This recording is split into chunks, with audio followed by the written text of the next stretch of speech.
Dr. Ahmed, thank you for joining us. Great to have you with us. You've been in Israel throughout this Iran-Israel war. What's it been like for you? It's been an extraordinary experience. First of all, I've been to this war 4 times, but this is the first time that we've seen ballistic missile impact. Obviously, it brings it home in terms of the Iranian threat. I was able to see locations of the impact of Iranian ballistic missiles that were hitting civilian areas here. I went to the first scene of the impact in Ramadan and filmed and reported from there. I was able to visit a couple of major hospitals to look at how the country is responding to the hundreds that are injured and the dozens that are seriously injured. Unfortunately, some of them have lost their lives. And to look at the resilience of the civilian population has been extraordinary. While I've been in touch with many of my military contacts, though I was not able to meet with them, they're on high alert. And those ballistic missiles cause terrible, devastating effects, don't they? Extraordinary damage. The scenes at Ramadan, those are the scenes that I went to see immediately in the aftermath. It's extraordinary what one ballistic missile can achieve. And those have a payload we think of on average about 2 tons.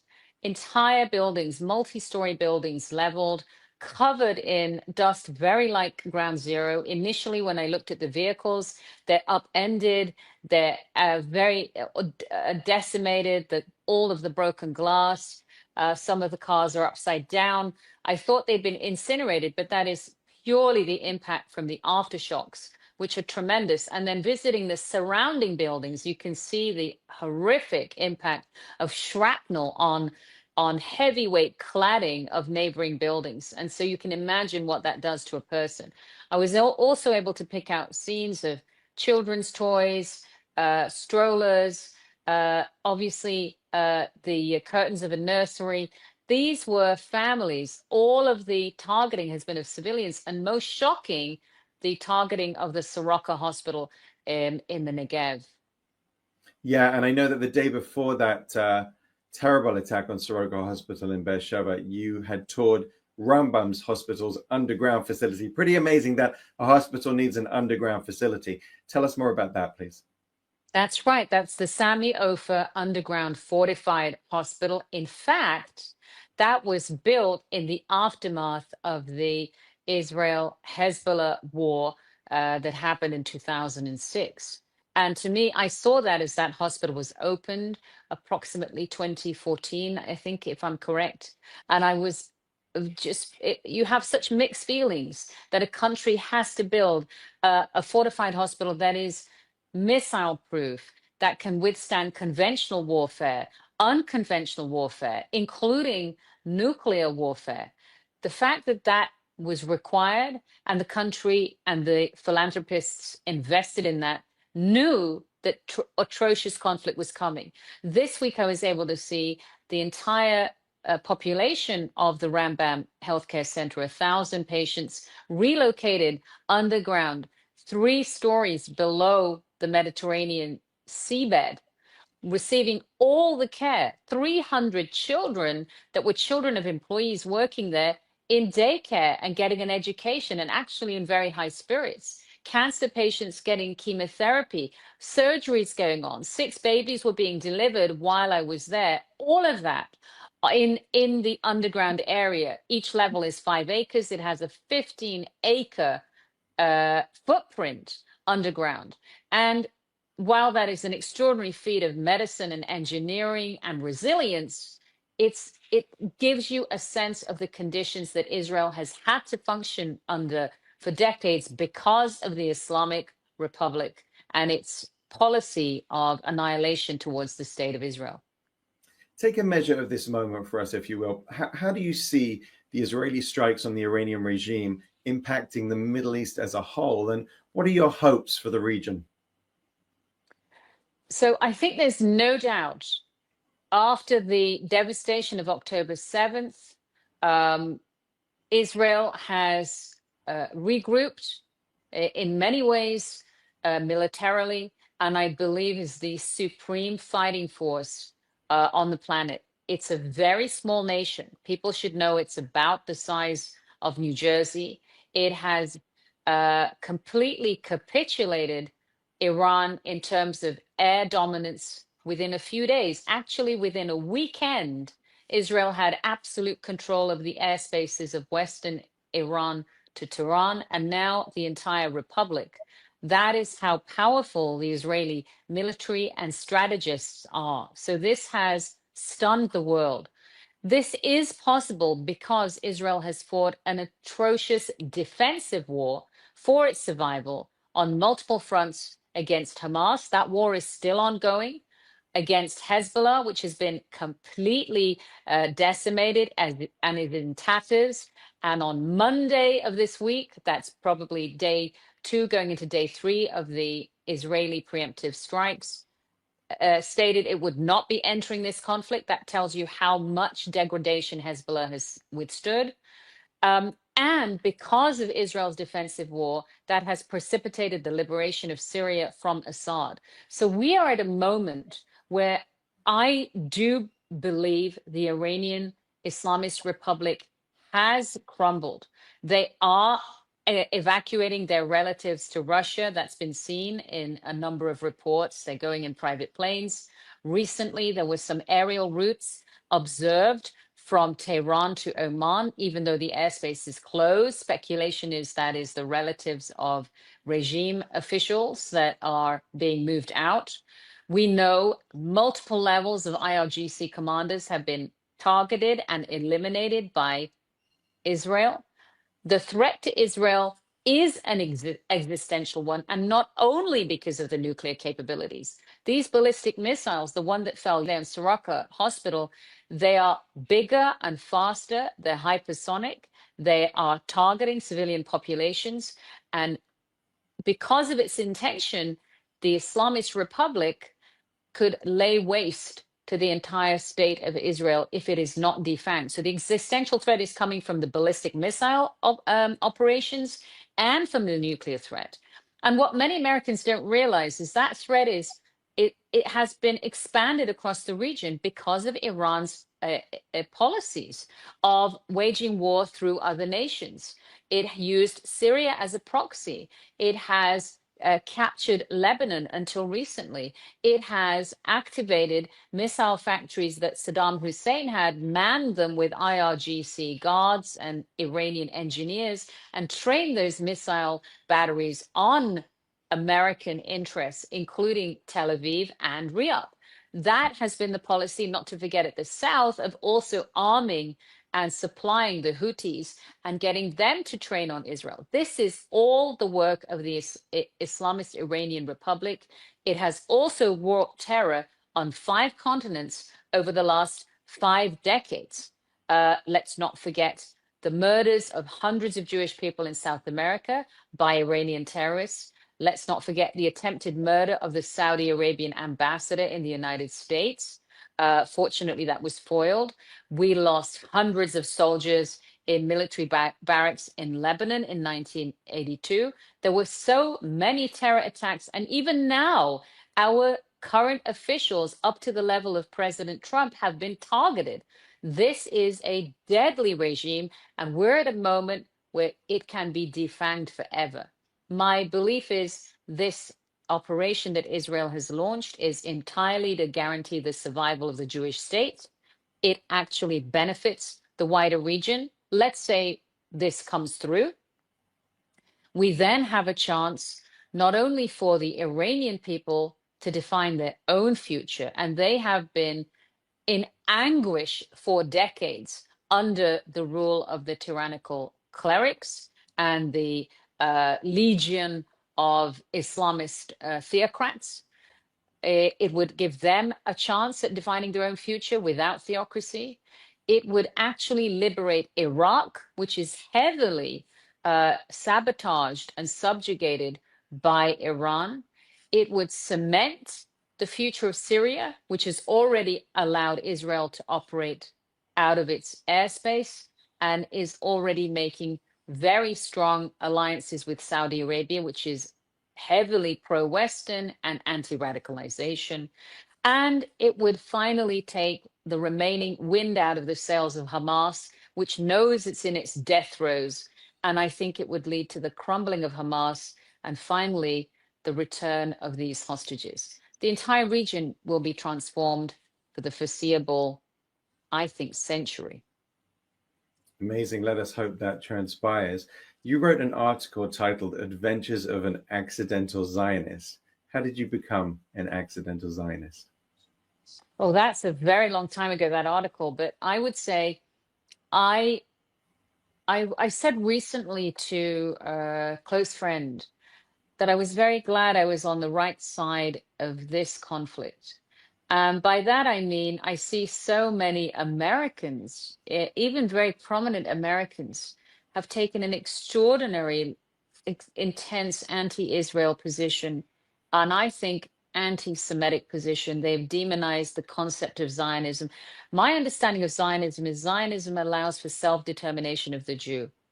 And I see that all other peoples in the world are allowed to have self determination. Self determination of the Jew after the Holocaust, the largest crime against humanity, which almost extinguished the Jewish people. That wasn't the reason Israel was formed, but it certainly is what is in the memory of Jewish people. So I believe the Jewish people have a right to land. I believe they have a right to nationhood, and I believe they have a right to existence. Those are rights that all of us enjoy in the Muslim majority world across huge swathes of land. I also believe that Zionism, the right to Jewish self determination, does not come at the expense of the right for an existence of Palestinians. So I believe that there is a two-state solution, and I do not believe Zionism is excluding that or nihilistic about that. That's my understanding.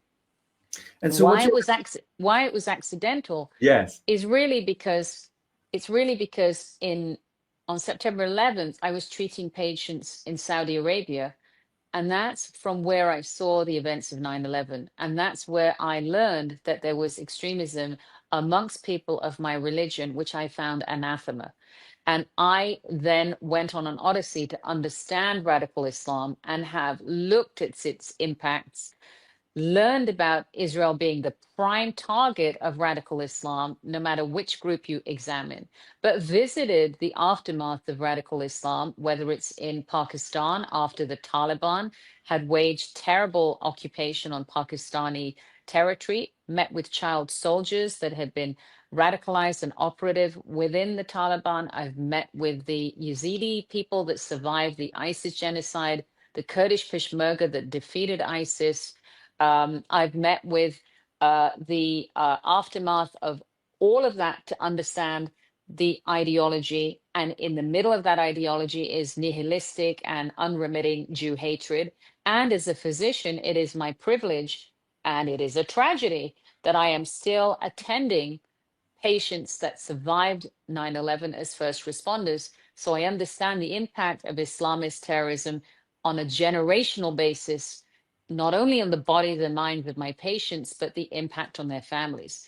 I picked the side which was against radical Islam 25 years ago, and I'll remain on that side, including when Israel is the recipient of that kind of terrorism. Absolutely. And you've done such incredible work. I wonder what your reaction then is, or maybe your message to those who you see on the West in the streets of, New York, Los Angeles, London, waving the Hezbollah flag or feeling that they are reflexively anti-Israel. What, from your perspective, what would you tell those people?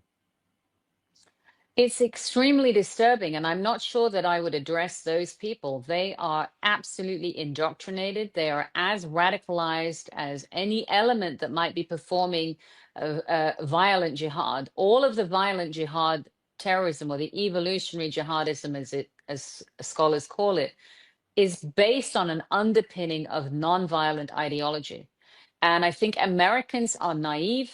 I think Americans are extraordinarily disengaged. They don't understand that these protest movements that have intensified since October 7th, these are cultivated operations. They're based on merging propaganda in the digital space, the concept of protesting as a culture. America's very liberal democracy that allows freedom of assembly, freedom of expression, freedom of speech, that has been absolutely weaponized to promote the exact same ideology that I have seen radicalizing operatives that ultimately worked for ISIS or worked for the Taliban. So the US has a very big problem. We have generations of radicalized individuals, and we've been tolerating the expression of that radicalization. My Muslim friends, whether they are Peshmerga commanders or whether they are living in the Gulf Arab region, are absolutely shocked that this is permitted. I even going further back, I've met with Islamic scholars in East Africa, in Rwanda, another country that survived genocide. And they asked me about the extremism in the remarks of Ilhan Omar, the congresswoman from Minnesota, who is a disgrace to the United States. I see that she is stating today that no Americans have been killed or harmed by the Islamic Republic. Her sound bites are pro-Islamist propaganda. I don't know if she's an Islamist, but she seems to side on their side constantly from the halls of Congress. So we have a very big problem that we have armies of radicalized youth who are absolutely impervious to fact or truth, and they are ready to raise the flags of these terror groups. And that is going to cause severe risk and harm to the fabric of the United States. Finally, you mentioned resilience, and you've been in Israel during this incredibly turbulent time. There'll be many watching in our Stand With Us audience who love and cherish Israel and have a real sense of concern and anxiety. What's your message to them based on your experience of being here? So I would say take heart and follow the example of the Israeli people who nobody here is in outright panic. People are absolutely pragmatic. People, the cooperation between, let's say, all of the staff in a hospital, the cooperation between neighbors, the cooperation between people that are taking me from one place to the other. Often I'm doing media. The team response, the team spirit is extraordinary. Plus, sadly, in the last 2 years, the Israeli people have been absolutely battle hardened because of the agonies following October 7th. I think they see that there is an end to this. And while President Trump is conveying, I believe, a message simultaneously that is resolute and ambivalent, it's very puzzling, President Trump's messages from the White House. I'm absolutely confident the Israelis have planned and gone through war gaming and game theory to anticipate how they would go forward without the United States engagement at this critical stage. So I feel optimistic. I feel also through all of the channels that I speak with individuals that are in other countries, connected to other governments, connected to NATO, receiving information from the Pentagon. All of the off the record conversations indicate that there is tremendous support for dismantling the Islamist regime. This is not a war against the Iranian people. And there has also been tremendous cooperation by Israel's treaty partners. The traditional partners, Egypt and Jordan, have been absolutely in sync with the Israeli Defense Forces. They do so discreetly, but there is no, let's say, no gap between their priorities. And also the new partners, the Abraham Accords partners. People may not know that the Emirates Airlines has flown here every day of the war until now, when Israel for safety has closed the airspace here. There has been tremendous stress put on the Abraham Accords nations, and they have risen to the challenge. So Israel is not alone. Israel is ideologically absolutely correct in terms of wanting to safeguard its existence. It is a sovereign state. It is participant and a member of the international order. And Israel's survivalship does not mean there will be no future for the Palestinians. Quite the opposite. Because Israel will survive and defend its borders means there can be a possibility for the Palestinian people after Hamas a demilitarized Palestine, a Palestine with respect and dignity that can live alongside Israel in peace. I do believe that's coming. And I think the last thing that will happen, and I would say to President Trump, this decision to denuclearize Iran could be remarkable, I believe, and his crown jewel, and rightly so, is the Abraham Accords.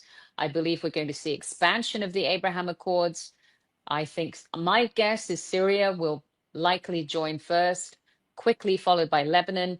Now Israel is in peace with all of its neighbors. I think thereafter, Iraq has already expressed significant sentiment for normalization amongst some of its leading Sunni tribesmen. The Kurdish region has been pro-Israel no matter what the cost. We have Azerbaijan that is also likely to join. We have seen the Field Marshal Asim Munir of Pakistan meet behind closed doors with the President of the United States, and Pakistan has committed to support the United States in whatever its endeavors. The way Pakistan will support is to provide intelligence, logistics, access to ports, launch areas for drones.